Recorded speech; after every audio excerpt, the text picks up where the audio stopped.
Hello everyone, Nathanforst here.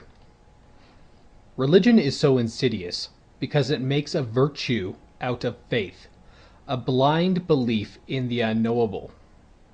Faith is an intricate part of religious life, and it manifests itself in numerous ways. There is moderate religious faith and fundamental faith. We see evidence of both in our everyday lives. Moderates among the faithful tend to be flexible in their interactions with opposing viewpoints, and integrate easier into cultures with differing opinions.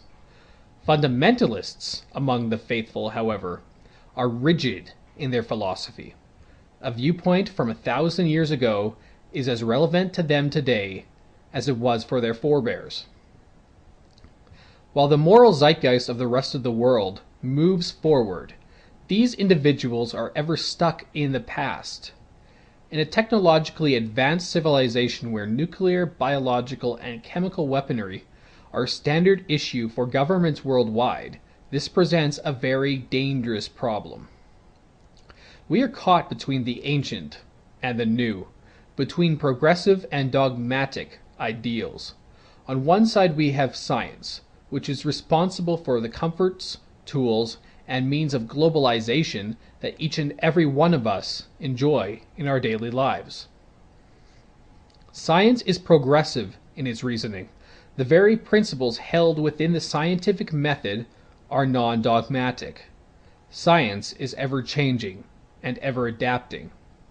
On the other hand, we have religious fundamentalism that pretends to have all the answers. In its very nature, religion is dogmatic. Aggressive memes propagate faster and thus remain active for longer periods of time in the memetic pool. Both Christianity and Islam were spread by aggression.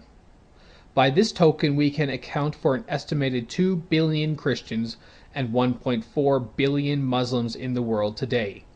If it had not been for the tip of the sword, these memes would have faded away long ago, and we would have something else in their place entirely. Christianity may well have evolved past the height of its barbarism, but that cannot yet be said for Islam. Many Muslims will have you believe that Islam is the religion of peace. They rebuke the actions of fundamental extremists, saying that they do not reflect the faith of Islam, the will of Allah. There is a saying that reflects this kind of behavior in Christendom. It goes something like this: if all Christians who thought other Christians were not true Christian disappeared, there would be no more Christians left. This is apparently true for Islam as well. As a certain Muslim here on YouTube told me, you cannot judge Islam for the actions of the ones who follow it. Then, may I ask, how exactly are we supposed to criticize Islam?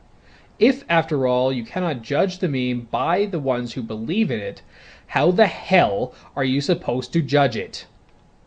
After all, a belief in itself is nothing. It takes people to pass on a meme. It takes people to act on it. Few other religions are responsible for the amount of strife, violence, and sheer toll of death that Islam has amassed in the modern world. We have all seen the evidence of rioting, terrorist attacks, brutal executions, brutal Islamic theocracies, and the abuse of women. It is the latter that I'm going to focus on in this video.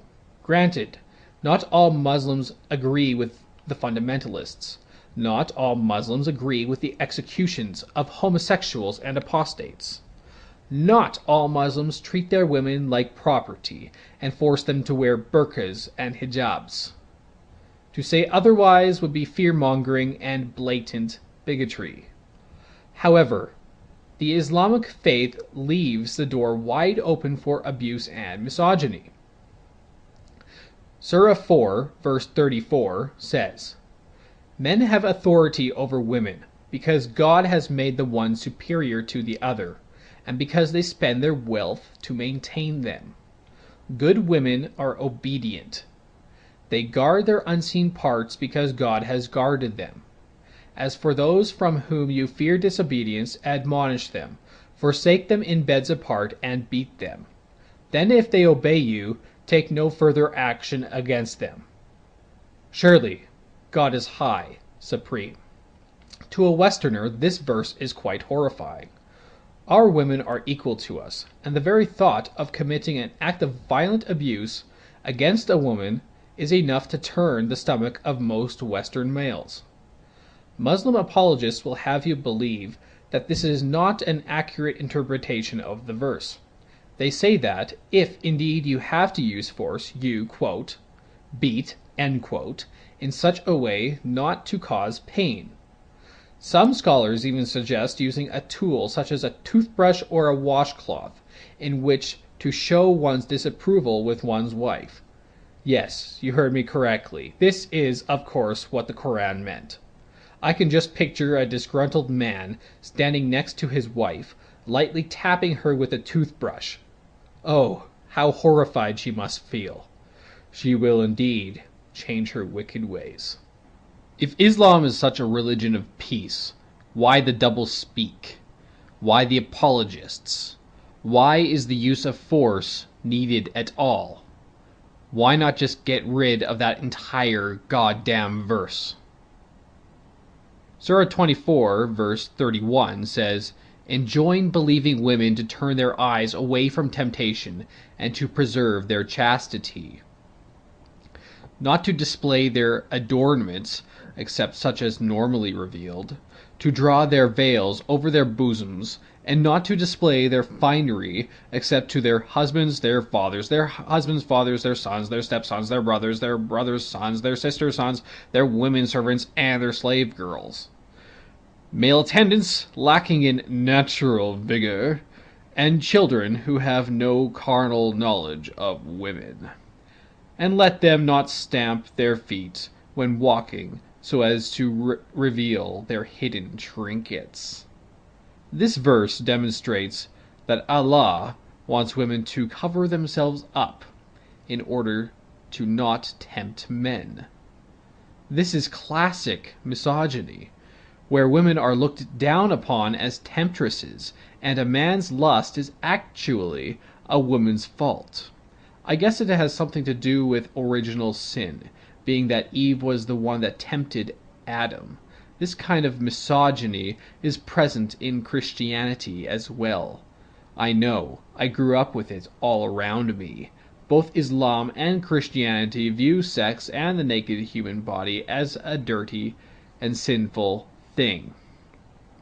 This kind of attitude is unhealthy and can lead to confusion and trauma in both children and adults. An interesting verse that I came across while reading the Quran is in Surah 33, verse 50. In this verse, we are told that Allah has made the following women available to the Prophet Muhammad. Slave girls, and yes, slavery is as part of the Quran as it is part of the Bible. No surprise there.